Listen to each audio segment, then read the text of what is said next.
Será que você vive um evangelho digno de perseguição?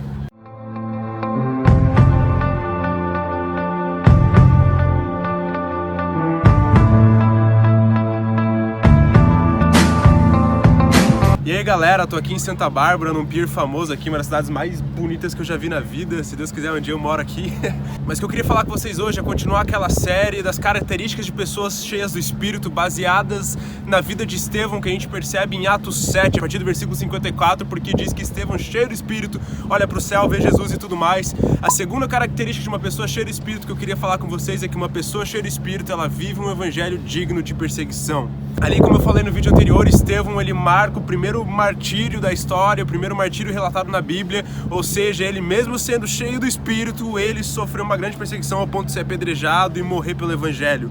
E por muitas vezes eu pensava que as pessoas cheias do Espírito eram aquelas que falavam para multidões, eram aquelas que oravam e muitas pessoas eram curadas, expulsavam muitos demônios, muito sobrenatural fluía através daquela pessoa, ele era o cara mais usado, mas isso também é uma característica de Deus, que representa o poder de Deus, mas uma grande característica de alguém cheio do Espírito é de fato a perseguição. Lá em 2 Timóteo, na carta que Paulo escreve para Timóteo, obviamente, no versículo 12 do capítulo 3, Paulo fala o seguinte para Timóteo: de fato, todos os que desejam viver piedosamente em Cristo serão perseguidos. Ou seja, Paulo está ali naquele momento alertando Timóteo para a perseguição que ele estava sofrendo, para a igreja que estava sofrendo. Ele simplesmente estava deixando claro que a perseguição é uma consequência de um evangelho digno, que a perseguição vai acompanhar aqueles que vivem piedosamente em Cristo. Queria deixar você refletir nisso. Uma certa vez eu estava dentro de um banco e eu vi uma senhora de muleta pagando as contas ali no caixa e eu decidi orar por ela. Mesmo dentro do banco ali, eu vi que ela tava com uma muleta, nossa, Deus pode curar a dor dela. Quando ela saiu, eu saí da minha fila onde eu tava e pedi pra orar por ela dentro do banco mesmo.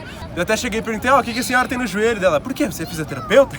Não, mas eu creio em Jesus, eu creio que Ele pode curar essa dor, independente do que acontecer. Eu também creio, né, queria muito, não sei o quê.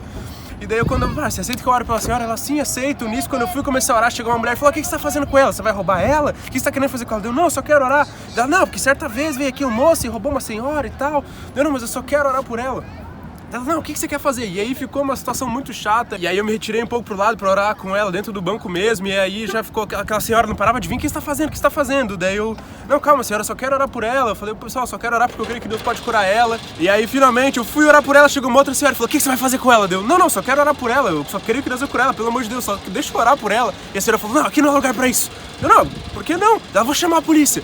Deu, tá, pode chamar, só quero orar pra senhora. Ela, vou chamar a polícia. E saiu, e daí quando eu reparei, essa senhora que falou que ia chamar a polícia, ela tava me filmando ali, como se, né? E, enfim, eu orei por aquela senhora, né? Ficou uma situação um pouco chata, daí acabou que acho que ela, assim, na hora, assim, ela não mostrou que foi curada sobrenaturalmente, mas ela saiu me agradecendo.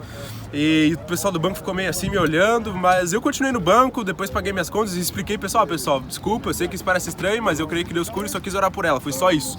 Mas o que foi engraçado é que apesar daquela situação toda eu fiquei muito feliz, porque eu pensei que talvez eu estivesse vivendo um evangelho digno de perseguição, talvez aquele é o evangelho piedoso, de uma identidade em Cristo, que você sabe que Deus cura e se foi perseguido por isso, você está sendo perseguido por fazer o que é certo. Talvez se eu estivesse roubando aquela senhora não teria sido tão notado, mas isso que eu queria deixar para vocês, refletir se você vive um evangelho digno de perseguição e saber que isso é uma característica de um evangelho genuíno. É isso aí.